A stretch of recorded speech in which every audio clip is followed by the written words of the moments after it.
Welcome. It's our community. I'm Mary Davidson, and you are just, oh, I'm delighted to have you, as always, as I introduce you to the guest today, and he is Brian Russell. I don't know whether to say Brian Russell Esquire, Dr. Brian Russell, or businessman, or TV host. He's all of those things, and he is a most interesting person.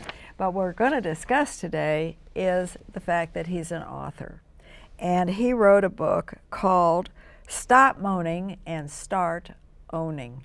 And if you want a few good rules, a lot of good rules, I told him there's a lot of stuff in this book, but a lot to think about, then you might want to get a copy of this book, because I have to read that, how entitlement, he says, is ruining America and how personal responsibility can fix it. And I know there are a lot of us sitting here looking, listening, and watching that agree with you, Brian. Brian's theory is life is what you make it, not what you can get others to provide you. Would you comment? Well, first of all, thank you very much for having me, and it's a perfect time for us to be discussing this, because really at the core of it is what we're discussing as a country right now. It is. What ought to be our philosophy about what we each can expect in life and where we can expect to get those things from. Well, and I would present to you that nothing occurs in a vacuum. Everything is really related if one takes a little time to see where that overlap does come. Now, there's a lot of information in this book. So what I've tried to do is take words or phrases that I've picked out of the book and ask you to elucidate further. Okay. So I'll tell you, I've been to Weight Watchers for 100 years, and what they say is you can blame fat on, well, my mother was fat, my father was fat, I'm fat, that's just the same, poor me, I'm just fat. Or you can say, you know what, I'm fat because I eat too much. Personal responsibility. And because I have taken that responsibility, I can then begin to lose weight. How does that apply? I mean, you talk about that in a little different context, but. Well, weight is a great example, because when somebody takes personal responsibility for his or her weight, it's never an enjoyable thing to do. It's never enjoyable to look in the mirror and say, you know, I have more pounds than I should because of choices that I've made. But there's a paradox about this, which is when you take personal responsibility, as difficult as it is, it's also empowering you then to make different choices and arrive at a different outcome. If you go through life convincing yourself that the circumstances you don't like are all due to things that are beyond your control, then it might feel good in the moment in the sense that you don't have to blame yourself. But it really makes you be stuck then, because it's very disempowering. If it was caused by something outside of you, then you really don't have a way to fix it. No, you just kind of sit and feel sorry for yourself. Right. Well, you know, you also talk in the book about personal responsibility drifting toward entitlement. I am owed, like lack of self-control. As a society, we're over-medicated. That's bad stuff. Yeah, you know, just as you said, people will blame weight on, oh, it's a hereditary thing. People will say that it's a disease. People will blame you know, all kinds of bad behavior in kids on, oh, it must be some medical condition, it must be attention deficit hyperactivity. Yes. And yes. They'll go to the doctor and try to get a quick fix in the form of a prescription, when really what the child's behavior ought to first suggest to the parents is that maybe we don't have enough structure and discipline around here.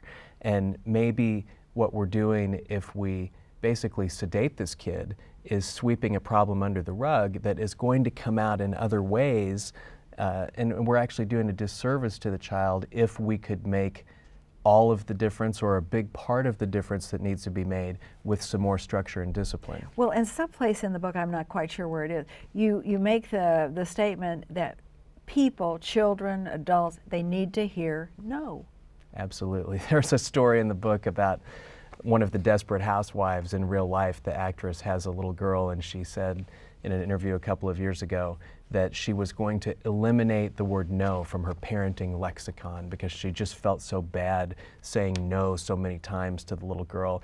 And I saw that and I just threw up my hands, because as a psychologist, I'm thinking, as a parent, it's one of the most important things that you do. You have to say no a lot, because kids want to do a lot of things that are not good for them in the long run. They're short-term, immediate self-gratification thinkers.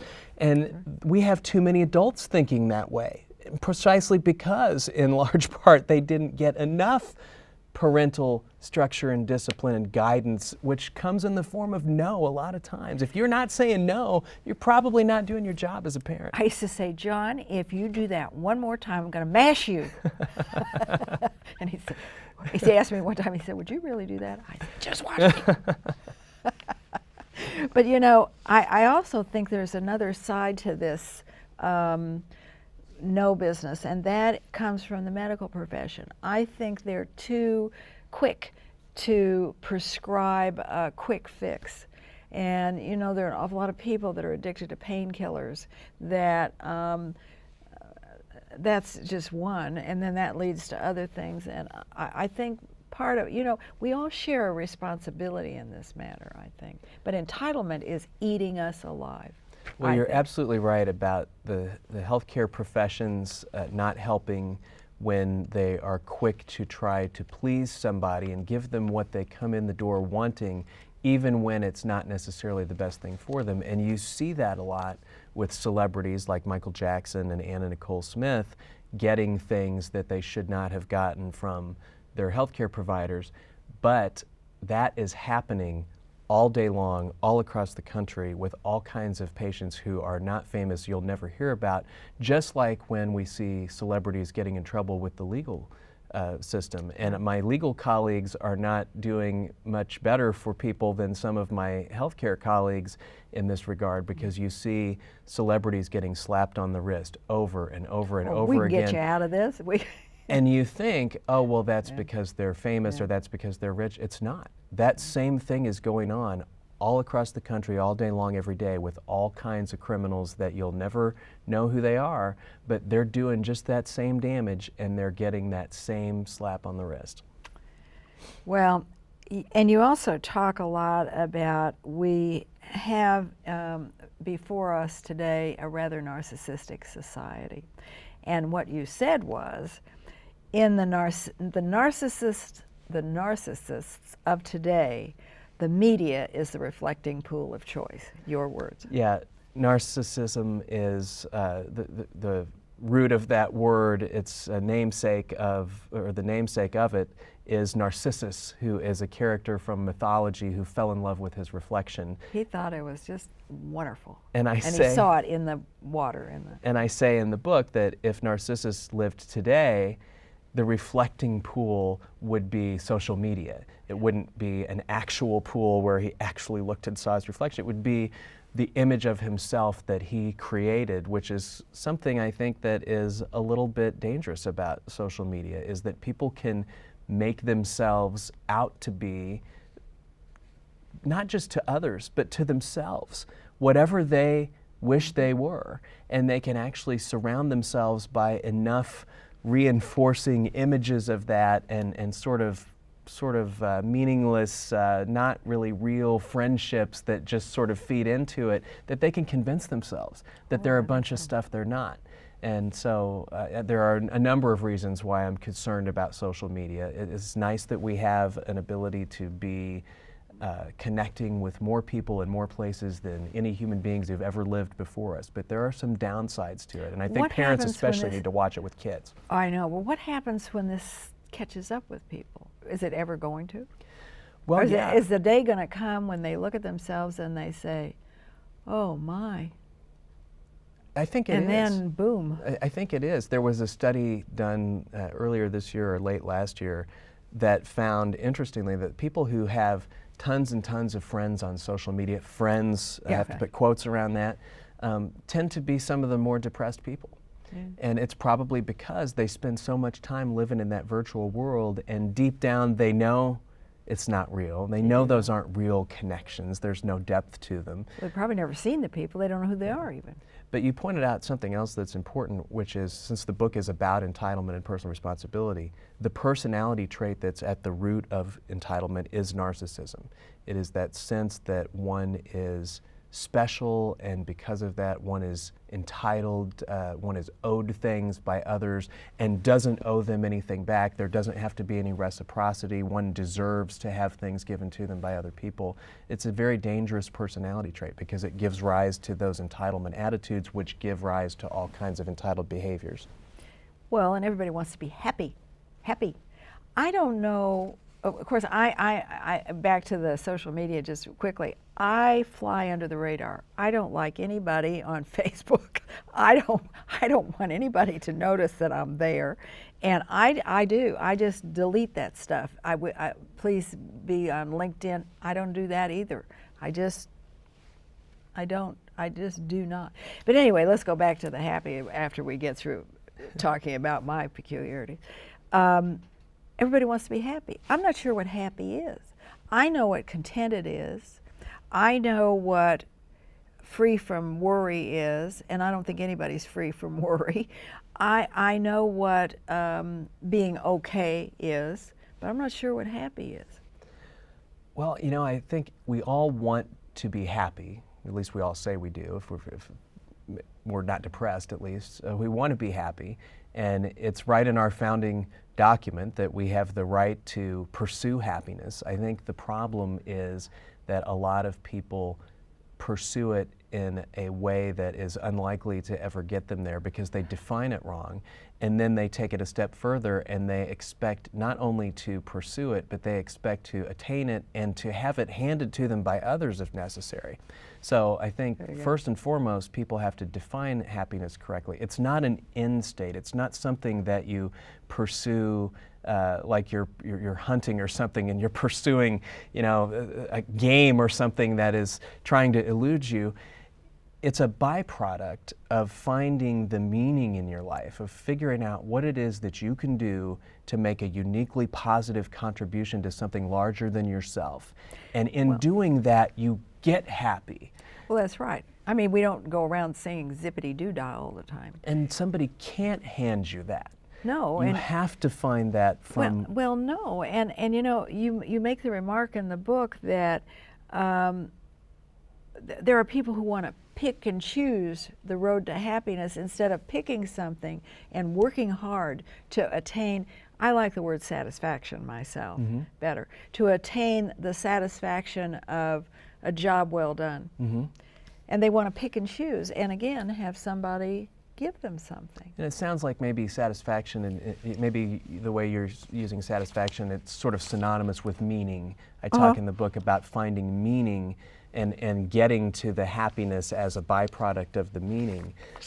But I think that a lot of celebrities, if you look at so many cases, you can go back to Sid Vicious, or you could look at Michael Jackson maybe, or Anna Nicole Smith, Heath Ledger, you know, these people who seem to have it all. They seem to have everything everybody wants. Everybody wants to be around them. People want to sleep with them. They have lots of money. They can get anything they want. And yet they've still ended up just profoundly unhappy. And I think it's because they have chased after happiness at the bottom of a bottle, at the bottom of a pill bottle, in sex, in possessions, as an end state, and then they finally get all of those things that they thought were going to get them the happiness, and they become profoundly depressed when they realize that they still aren't happy despite all of that, and they become despondent because they don't have any idea how they're ever going to achieve it if all of that stuff doesn't get you there. Well, and there are a couple of other things that I think are going on too. They listen to what all the sycophants around them have to tell them. They listen and they believe it. They cannot separate their professional life from who they really are. So they become this fantasy of who they think they are, the public thinks they are, and it does not work. And the saddest thing about those cases, I think, is that those people really do a lot of good in the world. They create a little bit of happiness for a lot of people through their music, their movies, their TV shows, whatever it is that they do, their sports that they play, whatever. And I think it's sad when somebody who actually does do meaningful things and does have, could find meaning in their lives and have the satisfaction that you're talking about, is so focused on finding that happiness, attaining that happiness in all these other ways, that they never experience the meaning. Well, and you talk about, I'm not sure I can explain it exactly as you do, but when somebody is traumatized in a disaster of some sort, they can either say, why did God do this to me? Or God doesn't care about me, or I don't know. But the concept of God is a very powerful grief antidote. It is, if you don't overuse it. Maybe that's what it is. But you say, the answer to the question, what is the purpose of our lives? In other words, where is God? And you say to relate to our Creator. Yes. Now, why do you think that? Now that, we have to discuss that a minute here. So I try to think about these things in an intellectual way. I'm sort of non-denominational in that regard, I guess you could say. And so what makes sense to me is if you had the ability to create everything and anything, what would make sense to me you would want to create is something that could relate to you. You can create all kinds of beauty, flowers and things like that, beautiful vistas and mountains and bodies of water and everything like that. But those things couldn't relate to you. And so it makes sense to me that you would want to create something that could actually understand and relate and appreciate all of those other things that you had done. And so and again, I'm trying to understand this with a human mind when I think it's really beyond. It's like asking a baby to try to explain the ocean to you, that they can understand it at a very rudimentary level. They've got it. They just say just because. Yeah. So I think if our purpose is to then figure out how we can relate to our Creator, then we have to do a couple of things in life. We have to care about one another, because there's certainly that benevolent aspect to, I think there's a plan, and I think it's a benevolent plan, and so we have to relate to that by caring about each other and wanting good things for each other, just like I think our Creator wants for us.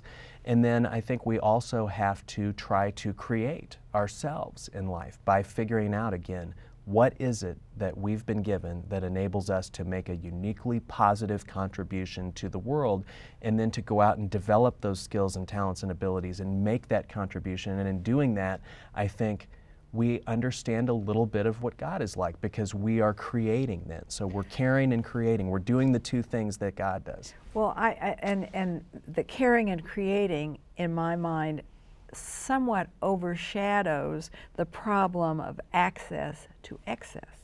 Because if you're worried about caring and creating, you're less worried about access and excess.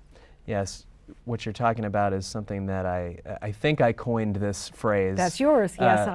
A few years ago in an interview that I did on Fox, and it was about whether I thought there was any connection between individual Americans expanding waistlines and their expanding debt. And their credit card debt in particular. That's the whole, yeah.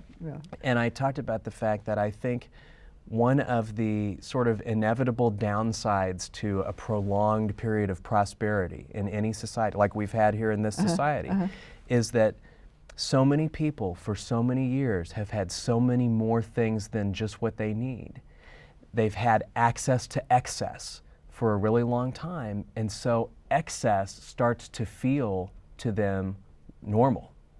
And when they don't have excess, they feel deprived, as opposed to, and there's a whole chapter in the book about this, feeling grateful. You should feel gratitude for every single thing you have that's beyond what you need. Exactly, exactly. And you know, you have, you quote Shakespeare, one of my favorites, and it says, "The fault, dear Brutus, is not in our stars, but in ourselves." And I think it's true. I think that, but there are a whole raft of parents' role in owning, schools, friends. There's judgment calls.